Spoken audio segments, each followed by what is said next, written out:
Bienvenue dans cette nouvelle revue de moi-même, Raph Lerenduc. Cette fois-ci, Autobot Twinferno de la gamme Reborn the Sky. C'est un Common First, c'est un Hasbro, 6 ans et plus, ça tombe bien, j'ai 5 fois cet âge-là.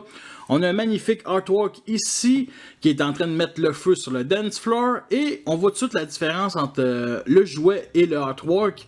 Le jouet est beaucoup plus orange, le artwork rouge.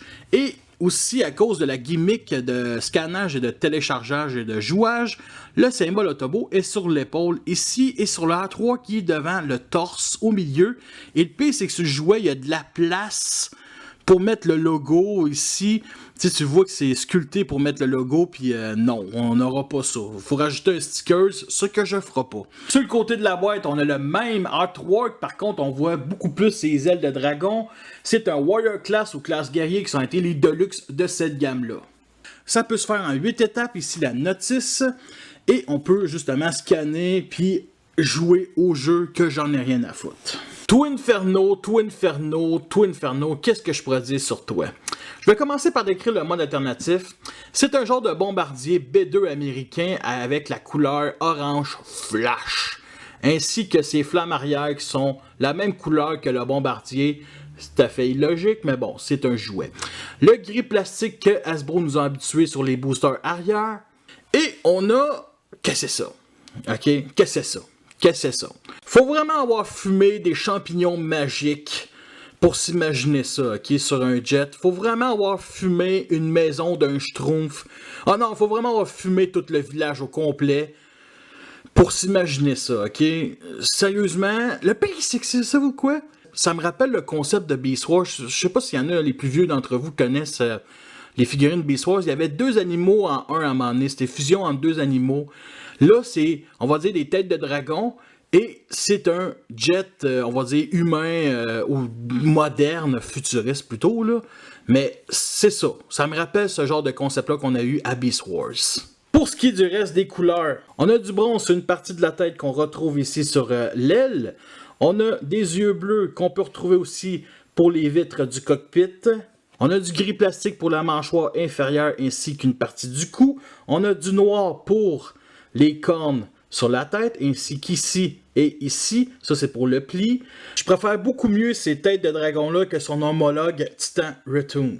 L'autre point négatif que j'ai avec cette figurine-là, c'est que les deux boosters gris, de la manière dont c'est clipsé avec le reste du jet, ben, ça curve un peu vers l'intérieur, ce qui fait que les ailes et les boosters sont un peu croches.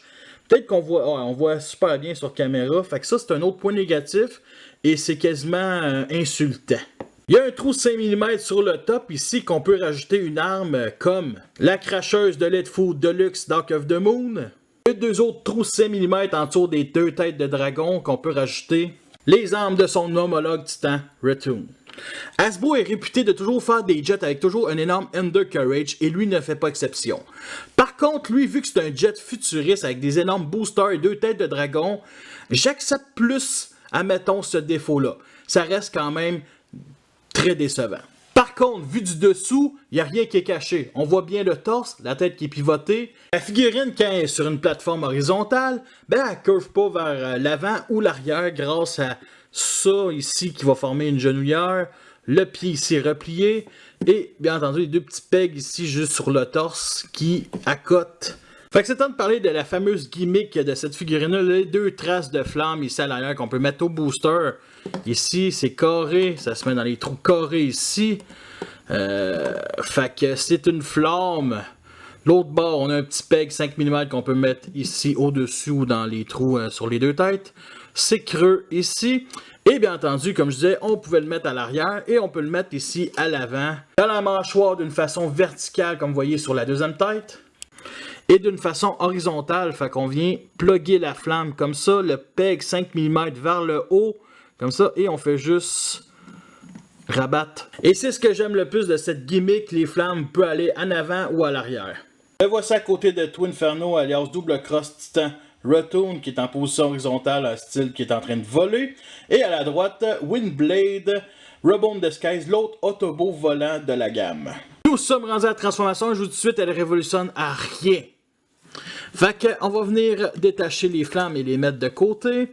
On va venir dépluguer ici les boosters qui vont former les jambes comme ça. Fait que ici, et vous voyez, ce petit peg-là va ici, et lui va dans ce petit trou ici. Fait qu'on va venir tirer ça, et on va venir plugger ça comme ça. L'autre bord ne fait pas exception, on déplugue, on tire, et on l'installe comme ça. Fait qu'on va mettre la figurine de cette position-là. On va venir lever les pieds comme ça. Parfait. On va venir dépluguer ici les têtes de dragon qui vont former les bras, comme ça. Fait qu'on fait juste rabaisser au long du corps. Ici comme ça. Rabaisser, c'est avec ce peg-là.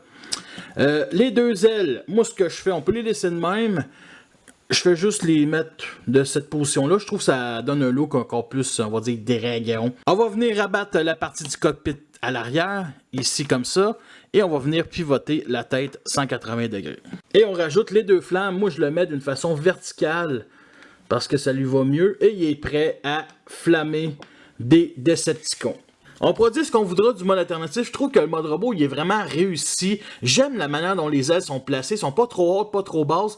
Il aurait pu nous les pivoter pour nous faire un hommage au Seeker G1. Non, je les trouve très bien placés sur le mode robot. Ça fait vraiment un look très chevaleresque, très roi de royaume où il y a juste un seul habitant et c'est lui le seul habitant.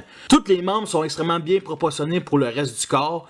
Il n'y a rien de vraiment négatif que je vois de ce mode robot-là. Bien entendu, il y a quelques points, mais c'est très bien comme mode robot. Je trouve qu'il tient très bien. Puis bien entendu, on peut bien chialer sur les têtes de dragon qui forment les mains, mais ça fait partie du concept du personnage et ça, je l'ai accepté depuis les premières photos que j'ai vues sur Internet. Pour ce qui est des couleurs, on en trouve bien entendu le orange flash un peu partout, mais j'aime vraiment les couleurs de les jambes. Le noir, le gris plastique, le rouge et le doré pour les pieds. Je trouve que ça va bien comme couleur, comme mixage de couleurs. Sinon, je trippe moins sur le gris. Admettons, pour les épaules, je pense que les épaules auraient dû être noires tant qu'à moi, comme cette partie du bras. Le gris ici, juste derrière les têtes de dragon, je trouve que ça passe nickel. La plus belle application de peinture qu'on retrouve sur cette figurine-là, c'est sur son torse. Le mélange de silver, le bronze, le bleu, c'est juste très beau. C'est pas la première fois qu'un robot a un visage sur son torse. Il faut juste penser de la gamme Prime, Rumble et bien entendu Starscream. Voici le fameux logo Autobot, le seul de la figurine que vous pouvez toujours scanner pour jouer à un jeu. Pour la tête, elle me rappelle beaucoup celle d'Optimus Prime avec les oreilles et la crête mélangée avec les Protectobots ou Technobots.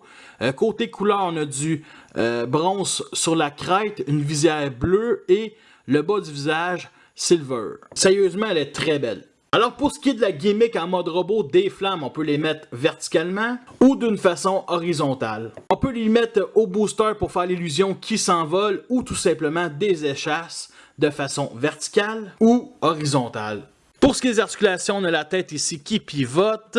On a les épaules ici sur bas joint, comme ça on peut les lever. On a ça ici, le bras qui peut pivoter, peut faire 90 degrés sur l'avant-bras. Et bien entendu, les têtes de dragon, vous avez pu voir, on peut l'ouvrir, mais bon, ça, c'est pas une main, c'est une tête de dragon. Fait que ici, sur les jambes, on a bien entendu sur bas joint, comme ça. Fait qu'il peut faire le grand écart si on veut. On peut pivoter ici, bien entendu, articulation au genou, à l'arrière, et les pieds, ici, on peut le lever, mais bon, c'est une étape de transformation. Pour ce qui est de la posabilité, il ne tombera pas à l'arrière, même si le pied avant, il est un peu croche, il a un énorme talon, donc il tient très bien. Côté qualité de plastique, ben, c'est tout ce que Hasbro nous a habitués avec la gamme Robo Disguise depuis plus de 2 ans. Donc, rien de révolutionnaire là-dedans. Et pour ce qui est du backpack, ben, il y a ici le nez de l'appareil qui se replie à l'arrière. Et j'aurais pas détesté qu'il y ait un autre pli, vraiment, pour que ce soit ça qu'on voit à l'arrière, au lieu que ce soit du vide. Le voici en comparaison avec Twinferno, Titan Retoon et Windblade, Robo Disguise de Class Warrior. Et quand je vois ces deux-là ensemble, sérieux, je pense qu'ils pourraient former un beau petit couple, et je sais que c'est drôle à dire ça, mais un bon duo, je sais pas, les deux sont peut-être aux antipodes. Lui, il met le feu sur le dance floor avec ses têtes de dragon, et elle danse sur le dance floor qui est brûlé. Fait que, sérieusement, je vois ces deux-là vraiment comme un couple ou un duo un peu comme Cliff Jumper et RC dans la série Prime. Voici le genre de pause qu'on peut faire avec cette figurine-là. Nous sommes rendus à la fin de cette revue-là, j'espère que vous l'avez apprécié. Vous avez vu les pour et les contre. Sur les premières photos qu'on a vues sur Internet, la couleur principale était le mauve. Sur l'artwork que je vous ai montré au début de la revue, c'était rouge. Là, le produit final, c'est orange. Et il aurait dû garder cette décision-là, le mauve ou le rouge. Personnellement, j'aurais pas détesté le rouge. Et on comprend pourquoi Hasbro ont gardé cette décision-là. Ça tape dans l'œil du jeune public, ce que cette gamme-là est destinée. Fait que merci à tous d'avoir écouté cette revue-là. Fait que sur ça, je vous laisse et à la prochaine.